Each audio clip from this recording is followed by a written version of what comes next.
Demanding action on a sewage mess at the border. The lawsuit calling on federal officials to do something before the next round of stormy weather.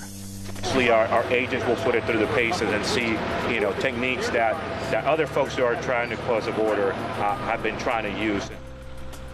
It's the next phase in building President Trump's border wall, the prototypes that could guide its formation. But unless CCAs are implemented properly, you could actually end up with dirtier and more expensive energy. San Diego's debate over community choice is heating up. We fact-checked a video that claims to educate the public about the risks of the program. KPBS Evening Edition starts right now.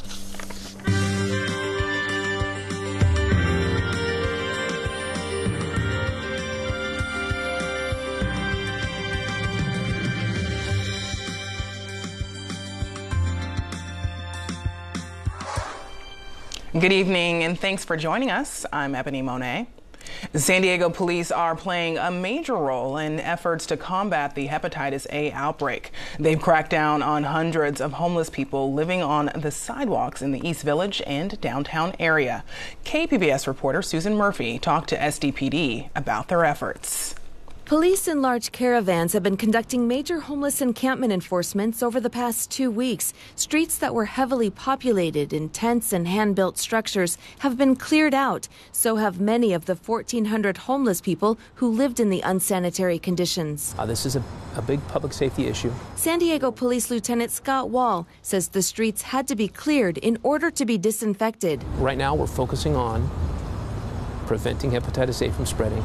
We're trying to save people's lives by making sure they're educated, and if they desire to be vaccinated, we want to make that as easy as possible. Wall says additional police have been brought in from other jurisdictions to help with the efforts of clearing the encampments and offering people shelter and services. He says county health workers are on hand to offer Hep A vaccinations on site. He says it takes a large police presence in order to reach everyone. We have to have enough officers to canvass an entire block. If you have one or two that start and just try to work their way through, by the time they get mid-block, everybody's already scattered. Brian Hill says he tried to flee from police but was arrested for encroachment, blocking the sidewalk with his tent and cart. Yeah, I got out of jail yesterday morning. They left me out. Got arrested 2 weeks ago at the top of Island the 19th. Kathy Santero was also arrested. She says when police looked her up in the system, they found an unpaid trolley ticket from 10 years ago. So I got out of jail at 1 in the morning the night before last. Gia Lawton used to live in a tent on 17th Street. Now she says she's wandering around looking for a new place to go. She's also looking for many of her old neighbors. They're probably in jail, or they've had all their things taken. Everybody's had their things taken. Lieutenant Wall says police have cited or arrested 100 people in the last 2 weeks. He says the stepped-up enforcement will continue until the county says the outbreak is resolved. It might look intimidating. It might look like something big has happened or something major has happened, and we get that. The intent is not to intimidate, it's to provide education. Susan Murphy, KPBS News. A San Diego church is also looking to help clean up the streets, but it's using different methods. The Episcopal Diocese of San Diego is making showers more accessible with showers of blessing. In addition to getting clean, people in need receive clothes, socks, and toiletries. The mobile unit operates weekly at various churches throughout San Diego. Today was at St. Mark's on Fairmont Street in City Heights. Showers of Blessing serves 15 to 30 people every week. Despite recent efforts, it may be a while before San Diego's outbreak of hepatitis A reaches its peak. A prominent infectious disease specialist at UC San Diego says a particular feature of the virus is hampering efforts to control it. KPBS health reporter Kenny Goldberg has this update. At least 461 people in San Diego have become infected with hepatitis A. And despite a mass vaccination campaign, the number of cases continues to grow. Dr. Robert Schooley is an infectious disease specialist at UC San Diego. He says the incubation period for the virus is up to 50 days.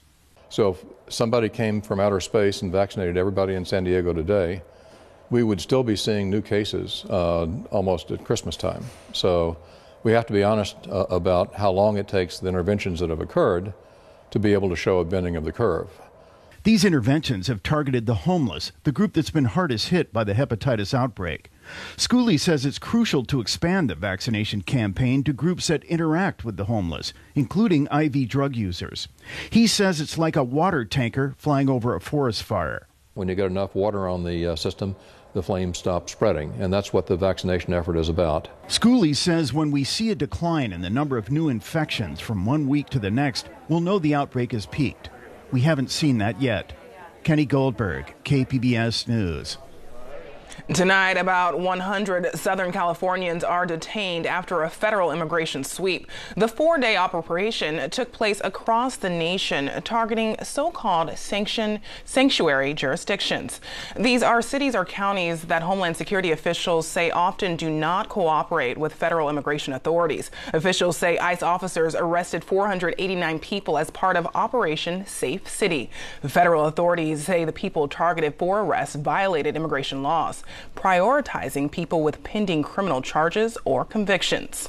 Contractors in Otay Mesa have started building prototype sections of President Trump's proposed border wall. 8 crews have been given 30 days to complete their sections. Once built, the models will be judged on their aesthetics as well as ability to keep trespassers out. The wall prototypes could guide the proposed wall construction on the nearly 2,000-mile border with Mexico. Who will pay for the wall is still up for question. Imperial Beach, Chula Vista, and the Port of San Diego are suing the federal government over cross-border sewage spills in the Tijuana River Valley. KPBS reporter Eric Anderson says the notice of intent to sue was officially delivered today. The legal action accuses the International Boundary and Water Commission and the company that runs the commission's sewage plant near the border of violating the U.S. Clean Water Act and the Resource Conservation and Recovery Act. Chula Vista Mayor Mary Casillas Salas says enough is enough. It would be really unconscionable for us not to take action, to let things continue as they have for over 40 years and the problem getting bigger. And so I think that you have to use all the tools necessary to get the attention of the federal government and to demand that they take action on this problem. Drenching rainstorms in February and March pushed tens of millions of gallons of raw sewage through the Tijuana River Valley. The renegade flows fouled the ocean and created a stench so strong some Imperial Beach residents couldn't leave their homes. Wild Coast's Paloma Aguirre says it's time to make the federal government accountable. We are making legally responsible the entities that have the capacity and the jurisdiction to address these issues that because of a lack of political will have not, such as the International Boundary and Water Commission. Aguirre worries the flows could happen again the next time it rains. Imperial Beach Mayor Serge Dedina has pushed hard for the federal government to take action to stop the sewage flows. So far, that months-long push for action has fallen short. There is nothing more important to me and my colleagues on the City Council and our residents that we can continue to surf, swim, and play on our gorgeous beach that belongs to everyone in the state of California. Medina was in Washington this week meeting with lawmakers to talk about the situation in the Tijuana River Valley. He was hopeful that there might be a chance for some funding to correct the problem, but he says those hopes were largely dashed. He says the city's best hope now lies in this lawsuit. In Imperial Beach, Eric Anderson, KPBS News. 2 North County cities are holding their final public workshops tonight on how to regulate marijuana. KPBS North County reporter Allison St. John has more from our San Marcos bureau. Even though a majority of voters voted to legalize recreational marijuana in California starting next year, when it comes to the business of selling marijuana, local jurisdictions like cities have the job of creating regulations. Encinitas and Oceanside have each been holding meetings for months on how to react to legalization, and tonight will be their last public workshops before marijuana subcommittees make recommendations to the full city council. You may remember the city of San Diego has already approved regulations for marijuana cultivation, distribution, and sale. They did that earlier this month. But North County cities still outlaw most growing, testing, and selling of marijuana locally, even medicinal marijuana. Patients can grow their own 6 plants, but they cannot sell it. Encinitas Mayor Catherine Blakespear says so many people are coming to testify at every city council meeting about marijuana that she's had to cut public comment time down from 3 minutes to 2. She says feelings are running high, as it were. 65% of the people in Encinitas who voted in the last election voted to legalize recreational marijuana. That doesn't mean that they necessarily want a storefront in their downtown. Oceanside currently allows delivery of medicinal marijuana from out-of-town dispensaries. Vista backtracked this week on its decision in June to consider allowing 2 dispensaries and now says they'll wait till next year to make any decisions.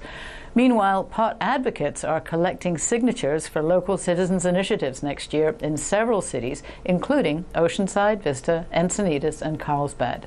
Alison St. John, KPBS News. The San Diego City Council is poised to give final approval next week to a settlement with a woman who says she was sexually battered by a former police officer. The settlement will cost the city $250,000.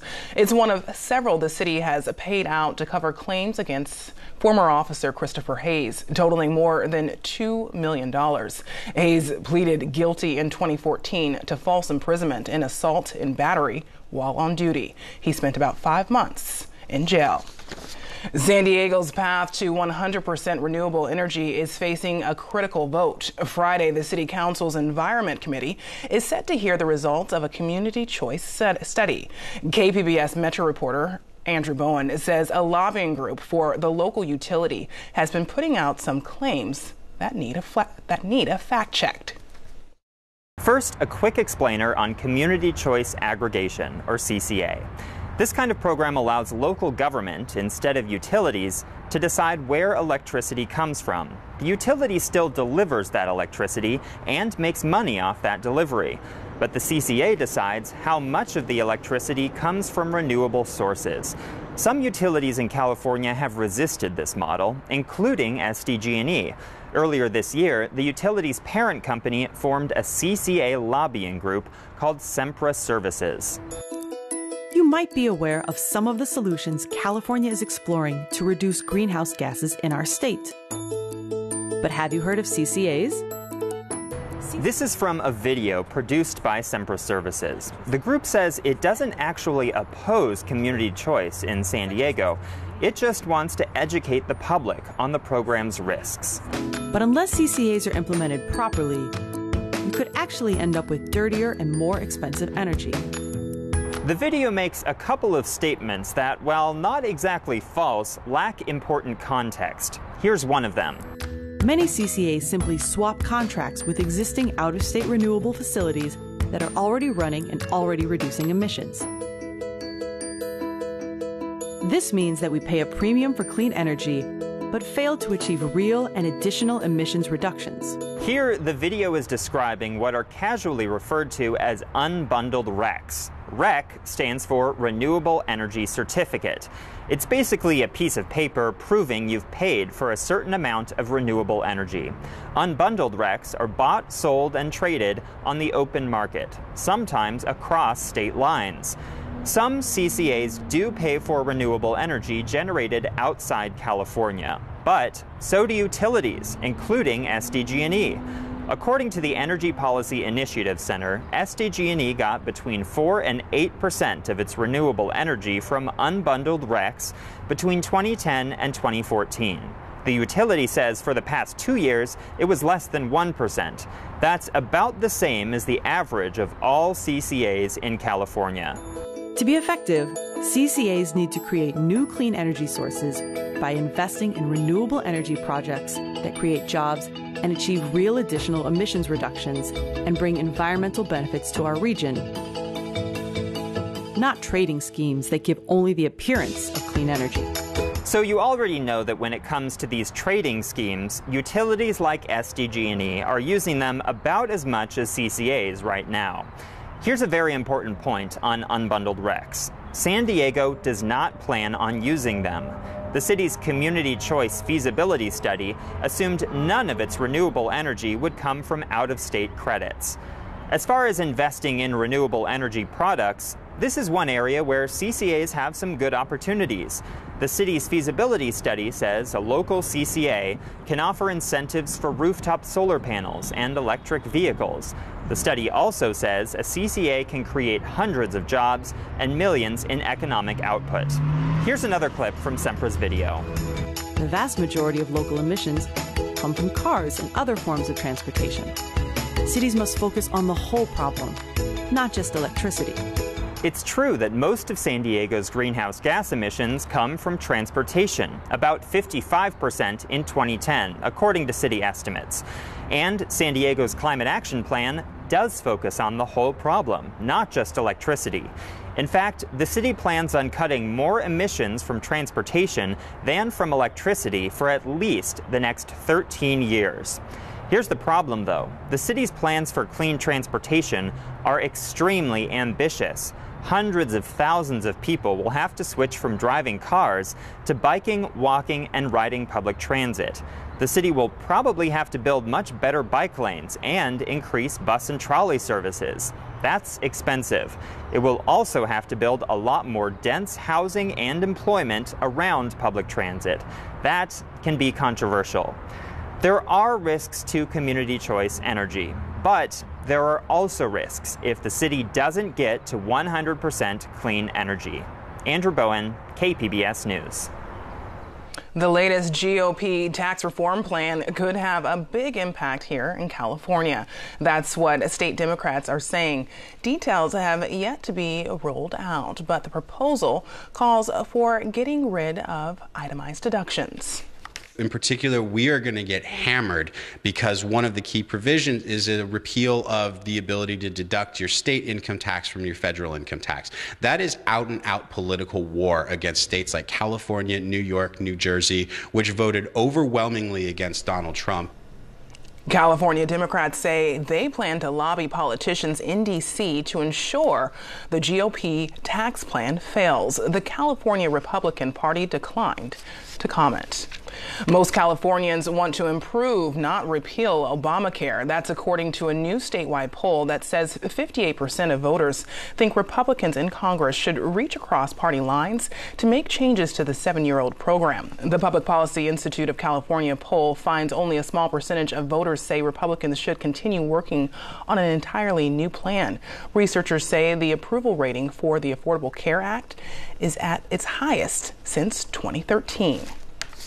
We're kind of seeing it, have seen it going up over the last few months, and I think partially it's because as people see what potential replacement plans are out there, they kind of look and say, okay, so perhaps this isn't as bad as other options. The poll also finds the majority of California voters favor protections offered by the DACA program, including about 60% of Republicans. A giant chunk of white granite broke loose from the face of a mountain climbing mecca in Yosemite National Park, killing a man. Park rangers say the British man was hiking with a woman yesterday who was seriously injured. They say both were getting ready to scale El Capitan's vertical face when the rock fell. According to park rangers, there were several rock slides in the same area yesterday. I'm Judy Woodruff. On the next News Hour, sexism in the tech industry. Ellen Pao describes her fight for a more inclusive Silicon Valley. That's Thursday on the PBS News Hour. There's a dense fog warning for San Diego until tomorrow morning. Erin Calandra has more in tonight's forecast. Hopefully you are enjoying this beautiful day. We really don't have much to look at here on our satellite and radar. San Diego County is quiet. No wet weather here. It's going to continue like that for the next couple of days. But what we do have is a high dense fog advisory. It's out there till tomorrow morning. So you notice this morning, plenty of cloud coverage out there. By the evening, afternoon hours, we certainly had sunshine, but a little bit more than usual. It'll be like that tomorrow as well, and then that advisory expires. So for tonight, 65 degrees, fog late, building throughout those morning hours. Taking a look across the region, Borrego Springs, 68 degrees for the low. Mount Laguna, 51. Oceanside, 54. And Poway, 60 degrees. We do have a very dry pattern here. It's going to be warm, dry, certainly not good news for wildfires, so we'll keep our eye on that, but really not much to talk about. It's just hot, a little bit above average here. So Oceanside, 81 degrees, San Diego, 80. Poway tomorrow, 92 degrees. Borrego Springs, a bit cooler there, 98 degrees. But a bit above average temperatures here along the coast. Taking a look at the south, well, it is going to be pretty nice. We had a cold front move through, less humid and cooler temperatures, so that is nice. But take a look at the Rockies. Snow expected in those higher elevations yet again. It's going to be a bit messy in Miami this whole entire weekend. Downpours are expected there.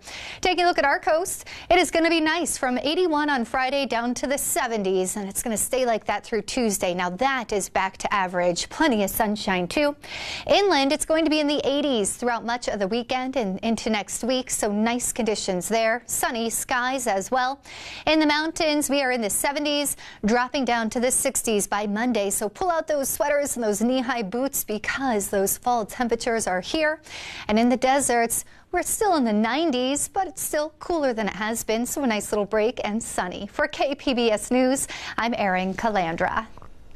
The timber rattlesnake is making a comeback. The reptile was recently removed from a protected species watch list. In tonight's SciTech report, producer Bill Hallman introduces us to a man on a mission to spread the word about one of the most misunderstood snakes. Snakes have had some bad press. It started with the Book of Genesis, and things haven't gotten much better since the Garden of Eden. According to a Gallup poll, more Americans are afraid of snakes than they are of public speaking, heights, and spiders. But in the forests of Pennsylvania, a man is on a mission to help people overcome their evolutionary impulses and learn to love snakes. You know, my family screwed up. You know, most people I went to school with had three-wheelers and horses and dogs and cats. We had snakes. My dad did the snake hunts. Bill Wheeler is the driving force behind the Keystone Reptile Club. His father helped found it in 1968. Back then, timber rattlesnakes were viewed as the enemy.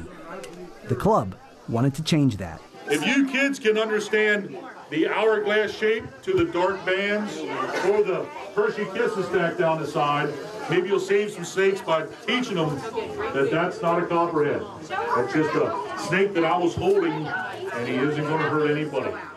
Today, Wheeler is hosting the annual rattlesnake hunt at the Cinnamahoning Sportsman's Club. The event is all about education. What I want you to look at is next time you find a snake shed, because I don't want you picking up any snake unless you know what you're looking at. I already know they bite, like, I didn't know that some of them, like, have poison. I learned how to handle the snakes and what are venomous and non-venomous. I think the snakes are cute, though. It's neat watching the kids absorb everything they're taking in and knowing they're down the right path. Oh, it's squeezing around my hand. The kids get to handle all the non-venomous snakes they want.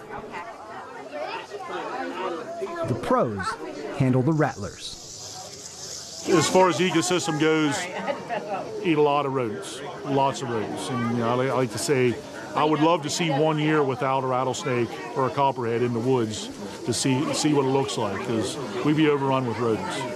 When you hear snake hunt, your first thought might be kill. This, however, is a conservation effort. In 1978, the timber rattlesnake was listed as a candidate species for threatened or endangered status in Pennsylvania. The Fish and Boat Commission removed it from that list in 2016. Even so, these hunts have a strict no-kill policy. They come in, they give us a snake, we identify it, sex it, and mark it, all that good stuff. Use it for the educational tool it is, release it right back into the wild. We want them released where you caught them. Snake won't do very good if you release it in a different spot. They have their own trek they use throughout their life. And they'll travel that same little semicircle throughout their life. Timber rattlesnakes can be found in heavily forested mountains across the Commonwealth. They are dangerous, but they're not out to get you. There's only been one rattlesnake-related fatality in Pennsylvania in the past 30 years. They are part of a complex ecosystem, both predator and prey, with life-saving potential.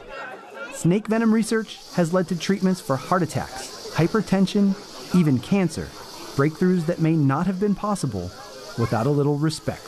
Have a respect for them. Respect your outdoors. It doesn't matter if you're looking at snakes or whatever you're doing. Respect your outdoors and learn about them, and hopefully you can keep all your friends and your family from killing every snake you see. You can see more stories like that one on SciTech Now, Sundays at 5:30 on KPBS. Take a look at this baby hippo. She's the newest member of the San Diego Zoo, part of the Lost Forest habitat. The zoo says the baby looks healthy, but she's sticking very close to her mother. The newborn has 11 other siblings. The zoo says the baby is on display, but viewing may be limited. Now here's a look at what we're working on for tomorrow in the KPBS newsroom. On Morning Edition, Forging a Friendship, the film about an unlikely bond between Queen Victoria and her Indian servant. And on Midday Edition, more movies. The 2-film series this fall in San Diego focuses on Hitchcock and Italy's bold, daring thrillers. That's tomorrow at noon on KPBS Radio. You can find tonight's stories on our website, kpbs.org/evening edition. Thanks for joining us. Have a great night.